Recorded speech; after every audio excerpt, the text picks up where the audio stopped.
Set sketch.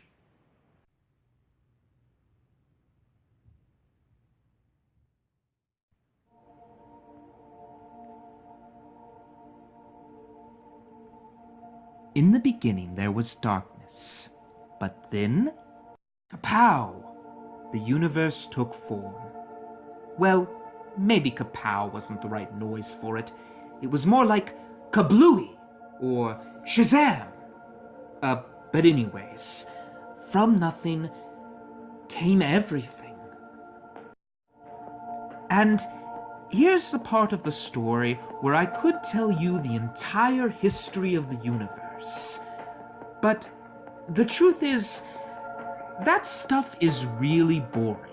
Just billions of years of black space and twinkling stars. Gets old.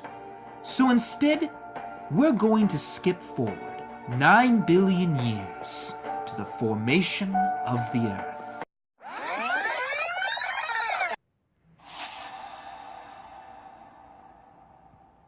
The Earth. You know what? This part's kind of boring too.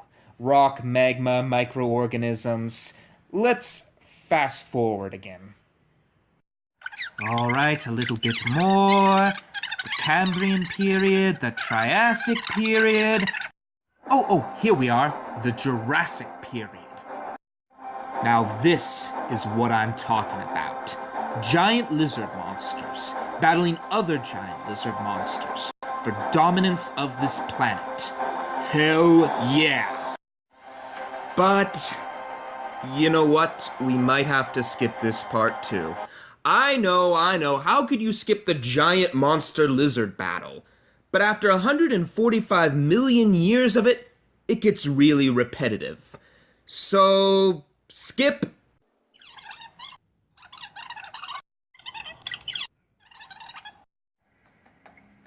Here we are, 13.8 billion years into the universe.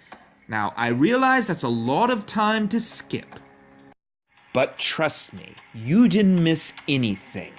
All of that stuff is so boring. But now, we're moving into the more interesting part of history. The dawn of the Homo... The Homo sapiens. The Homo sapiens were like non-pointed-eared elves, descended from the hominid family. There are two types of Homo sapiens, the males and the females. While we know much about the males, we don't know much about the females. According to legend, however, they were a trickster figure, much like the Norse god Loki, constantly causing mischief to the world. They were feared by the males, who discussed them only under hushed breath. Most elf experts agree that they were the dominant of the two types. For 3.4 million years, Homo sapiens learned how to irrigate crops, write, make tools, and, with the help of some friendly dinosaurs, build stone cities. Until we arrive at the society of ancient Egypt. The Egyptians. They were a silly group of people who wore funny hats and lived in triangular-shaped buildings. They were known for their worship of cats. In fact, one of their main pharaohs was a cat named Mr. Mittens, who ruled Upper Egypt for 16 years. All feared Mr. Mittens. After the Egyptians, we arrive at the society of ancient Greece. They were the ones that perfected the art of killing other humans. They found new and interesting ways of doing it, like throwing them to the lions, burning them in brazen bulls, and crucifying them. Oh, also, in their temples, the Greek philosophers discussed the very nature of reality. But we can skip that part. And head on into the medieval period, where there was plenty of blood and gore fun. Seriously though, during this time a lot of bad things began to happen to humanity, like the Black Plague that killed off 1/3 of the population.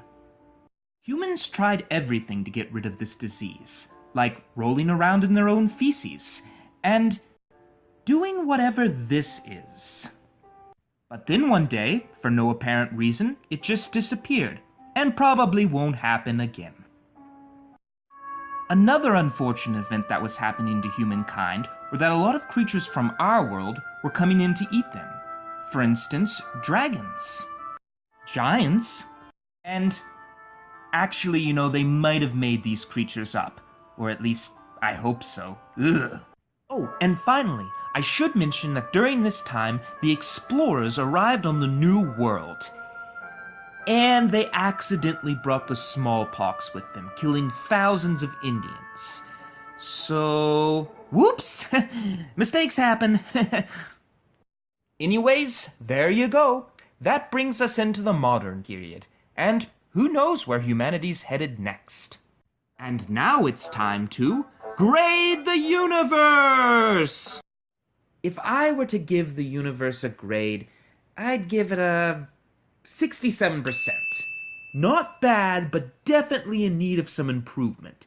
There's a lot of empty space out there that could be filled up with new worlds or something like that, and I'm still not sure what an appendix is used for.